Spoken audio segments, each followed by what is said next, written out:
হরে কৃষ্ণ হরে কৃষ্ণ কৃষ্ণ কৃষ্ণ হরে হরে হরে রাম রাম রাম হরে হরে। একাদশী মহাতিথি কি জয়। নমো বিষ্ণুপাদায় কৃষ্ণপৃষ্ঠায় ভূতলে শ্রীমতে ভক্তি বেদান্ত স্বামী নীতি নামিনে নমস্তে সারস্বতী দেবে গৌরবাণী প্রচারিণে নির্বিশেষ শূন্যবাদী পাশ্চাত্য দেশ তারিণে। হরে কৃষ্ণ। আমাদের পদ্মিনী একাদশী, মহা একাদশী, অধিবাস শুক্লপক্ষের একাদশী। মল মাসে পদ্মিনী নাম্নী শুক্লা একাদশীর মাহাত্ম্য ভগবান কৃষ্ণ যে যুধিষ্ঠির মহারাজকে বলেছিলেন সেখান থেকে আমরা শুনব। শুধু ভগবান বলছেন এই পুণ্যতিথির উপাসনায় ভগবান পদ্মনাভর চরণে গতি লাভ হয়। এই পুণ্যবতী তিথি সকল পাপ রাশি বিনাশ করে থাকে। এই তিথি বরার উপাসনার ফলে চতুর্মুখ ব্রহ্মাও গণনা করতে পারবে না কত লাভ। প্রাচীনকালে ভগবান ব্রহ্মা দেবর্ষি নারদের নিকট ভক্তি মুক্তি প্রদায়িনী একাদশীর উত্তমতা বর্ণনা করেছেন। ভগবান শ্রীকৃষ্ণের বাণী শ্রবণে ধর্মজ্ঞ মহারাজ যুধিষ্ঠির অত্যন্ত পুলকিত চিত্তে এই পদ্মিনী একাদশীর মাহাত্ম্য শুনতে চাইলেন। ভগবান বলছেন দশমী দিন থেকে ব্রত আরম্ভ করবে। কমপক্ষে দশমীর দিন নিরামিষ হবিষান্ন গ্রহণ করো এবং দশমীর দিন সন্ধ্যায় হাতে জল নিয়ে সংকল্প করো। সংকল্পের সহজ মন্ত্র আমি বলেছিলাম। প্রথমে আরাধ্য দেবতা আপনার বাড়িতে যে ঠাকুর আছেন, রাধাকৃষ্ণ, গৌরনিতাই, জগন্নাথ, লক্ষ্মীনারায়ণ, হাতে জল নিয়ে সেই ঠাকুরের সামনে বসে ঠাকুরকে প্রণাম করে, রাধারানীকে প্রণাম করে, গুরুদেবকে প্রণাম করে বলতে হবে ওম তৎসৎ অদ্য মল মাসে শুক্লপক্ষে একাদশী তিথৌ নিজের নাম গোত্র শ্রীকৃষ্ণ প্রীতি কাম অহম একাদশী ব্রতম করিছে। হরে কৃষ্ণ কৃষ্ণ কৃষ্ণ হরে হরে, হরে রাম রাম রাম হরে হরে। ব্রত ধারণ হয়ে গেল, ভগবানের কাছে প্রার্থনা করতে হবে, গুরু বৈষ্ণবের কাছে প্রার্থনা করতে হবে, তাদের আশীর্বাদে, তাদের কৃপা শক্তিতে এই একাদশী ব্রত করতে পারবো। তো সকালে ঘুম থেকে উঠে পবিত্র নদীতে স্নান করবেন। যেরকম আগে বলেছি, আপনি পাশে আপনার নদী থাকলে, পুকুর থাকলে গঙ্গা স্নান করবেন, আর না থাকলে বাথরুমে 3 বার গঙ্গা গঙ্গা বলে গঙ্গা আনয়ন করে স্নান করবেন। তারপরে ভগবানের মঙ্গল আরতি, নাম জপ, শৃঙ্গার আরতি, ভগবানের ভোগ রাগ, মহা আরতি এবং ইন্দ্রিয় সংযম, বাক্য সংযম, ভোগ সংযম করে ভগবানের নাম জপে দিন অতিবাহিত করবেন। রাত্রি জাগরণ করতে পারলে ভালো।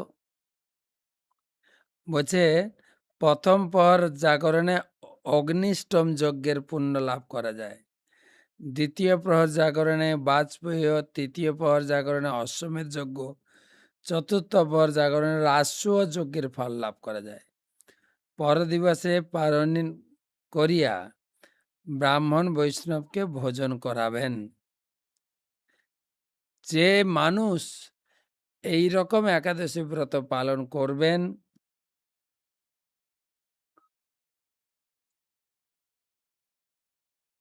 তিনি মুক্তি ফল প্রাপ্ত থাকেন। এখানে লেখা হয়েছে বইতে, এই একাদশীতে জল বা দুগ্ধ গ্রহণও করা যাবে না। রাত্রিতে জাগরণ করে হরিনাম কীর্তন করতে হবে। যাই হোক, আপনার পারত পক্ষে আপনি করবেন, বইতে তো এরকমই লেখা আছে। তো এটা বর্ণনা করার পর আগে একাদশীর মাহাত্ম্য বর্ণনা করলেন, তারপরে ভগবান বলছেন একটা পুরাণ কাহিনী আপনাকে শোনাবো। এই মনোরঞ্জন কথা বলবো যা পুলস্ত ঋষি নারদ মুনিকে বলেছিলেন। কার্তবীর্য রাবণকে জয় করে কারাগারে কয়েদি হিসাবে বন্দী রেখেছিলেন। পুলস্ত মুনি রাবণকে কয়েদি রূপে দেখিয়া রাজার নিকে প্রার্থনা করলেন। মুনির আজ্ঞায় রাজা রাবণকে মুক্ত করে দেন। এই আশ্চর্য কথা শ্রবণ করে নারদ ভক্তিপূর্বক পুলস্ত ঋষিকে জিজ্ঞাসা করলেন, ইন্দ্রিয়ের সহিত সকল দেবতা যেখানে রাবণের নিকট পরাজিত হয়ে গেল, সেই রাবণ কি করে কার্তবীর্য কাছে পরাজিত হলো? দয়া করে কাহিনী সবিস্তারে বলুন। পুলস্ত ঋষি কার্তবীর্যের জন্মের কাহিনী বা উৎপত্তির কাহিনী শোনালেন। ত্রেতা যুগে হয় বংশে কৃতবীর্য নামে এক রাজা জন্মগ্রহণ করেন। মহিষ্মতিপুরী রাজ্যের রাজধানী ছিল। এই রাজার 100 স্ত্রী ছিল, কিন্তু কিন্তু রাজ্যভার গ্রহণের মতো তার কোনো পুত্র সন্তান ছিল না। দেবতা, পিতৃগণ, সাধুদের পূজা, সাধুদের জ্ঞাত অনুসারে ব্রত পালন, বিভিন্ন অনুষ্ঠান করেও তিনি কোনো পুত্র লাভ করলেন না। রাজা তখন ঠিক করলেন এই গৃহ পরিত্যাগ করে বনে গিয়ে ভজন করবেন। মন্ত্রীর উপর রাজ্যভার অর্পণ করে রাজা বনবাসী বেশ পরে তিনি তপস্যার জন্য বেরিয়ে গেলেন। তখন ইক্ষ্বাকু রাজবংশের উৎপন্ন স্ত্রীগণের মধ্যে রাজা হরিশ্চন্দ্রের কন্যা পদ্মিনী, যিনি তার রানী ছিলেন, তিনি দেখতে পেলেন। রাজার পতিব্রতা স্ত্রী আপন পতিকে তপস্যায় যেতে দেখে নিজের অলঙ্কারাদি পরিত্যাগ করলেন। আপন পতির সহিত তিনিও মন্দর পর্বতে গিয়ে দুজন মিলে তপস্যা করলেন। শ্রেষ্ঠ পতিপত্নীর শরীর কৃশ হইতে দেখে পতিদেব চিন্তা করতে লাগলেন, হে সাধ্বী,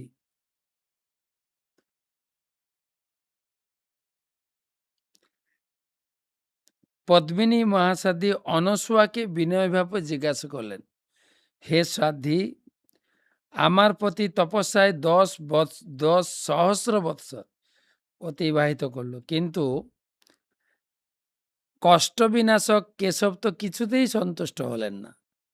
হে মহাভাগে, আমাকে যথার্থ ব্রত কথা বলুন, যে ব্রত পালন করলে ভগবান খুব শীঘ্রই প্রসন্ন হন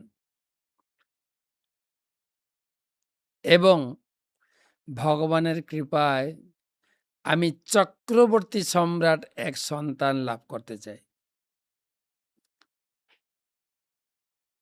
পতিপরায়ণা পতি অনুগামিনী রানী পদ্মিনীর প্রার্থনায় প্রসন্ন হয়ে 32 মাস অন্তরে এক অধিক মাস বা মল মাস এসে থাকে।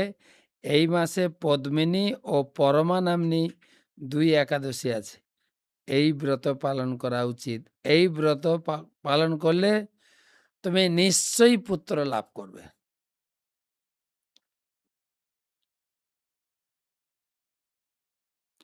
হে রাজন,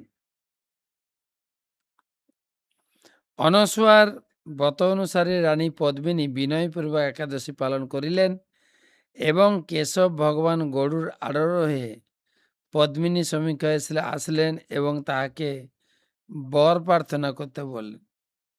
রানী ভক্তিপূর্বক ভগবানের স্তব করলেন এবং পতিকে বরদানের জন্য নিবেদন করলেন। ভগবান বললেন, হে ভদ্রে, আমি প্রসন্ন হয়েছি। মল মাসের মতো কোনো মাস আমার প্রিয় নয়। এই মাসের একাদশী আমার অধিক প্রিয়। তুমি সেই ব্রত যথাযথভাবে পালন করেছ।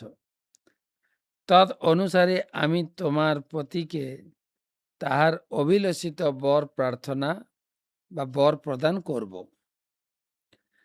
এই বলে সংসার দুঃখনাশক ভগবান শ্রীহরি রাজার নিকট আসলেন এবং বললেন, এ রাজেন্দ্র, আপনার ভক্তিতে আমি অত্যন্ত সন্তুষ্ট হয়েছি।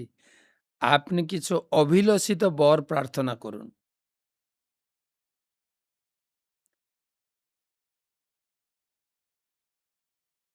জগৎপতি মধুসূদন বললেন, হে পুত্র,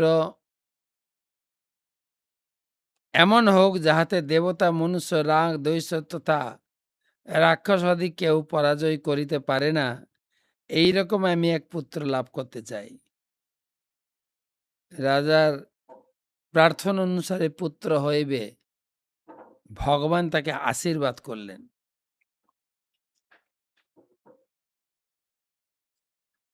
রাজাও প্রিয় সমতি ব্যবহারে প্রসন্নচিত্তে হৃষ্টপুষ্ট হয়ে আপন রমণীয় নগরে ফিরে গেলেন। ওই পদ্মিনী রানীর গর্ভে মহাবলী কার্তবীর্যের জন্ম হল। লোকের তাহার সমান কোনো বীর ছিল না এবং 10 স্কন্ধের রাবণ যুদ্ধে তাহার নিকট পরাজিত হয়। এই কাহিনী পুলস্ত্য মুনির কাছে নারদ মুনি শুনেছিলেন।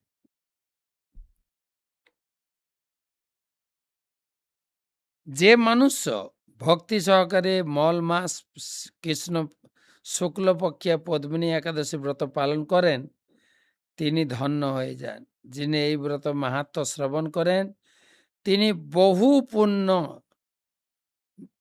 ভাগী হইয়া থাকেন। পুণ্য অনেক শ্রবণে পুণ্য লাভ হয়, আর ব্রত পালনে অভিলষিত বর লাভ করা যায়। তা আপনারা সেই পদ্মিনী একাদশী আগামী 27 তারিখ অনুষ্ঠিত হচ্ছে। সমস্ত গৌড়ীয় বৈষ্ণব পরম্পরা এই একাদশীকে বহু মানন করবেন। সেই সঙ্গে এই মল মাসের একাদশী বলে প্রসিদ্ধ, তার বহু যত্ন করবেন। তো আপনারা সেই একাদশী ব্রত পালন করেন। ভগবানের কাছে প্রার্থনা করি আপনাদের এই একাদশী ব্রত মল মাসের 32 বছর পর এই সুযোগ ভালো করে নিষ্ঠা সহকারে একাদশী ব্রত পালন করুন এবং পরের দিন পালন করবেন এবং যথাসাধ্য বৈষ্ণব ব্রাহ্মণ ভোজন দেবেন। তাহলে আমাদের একাদশী ব্রত সম্পূর্ণ হবে। ভালো থাকেন, সুস্থ থাকেন, সুরক্ষিত থাকেন, একাদশীর পূর্ণ ফল লাভ করুন।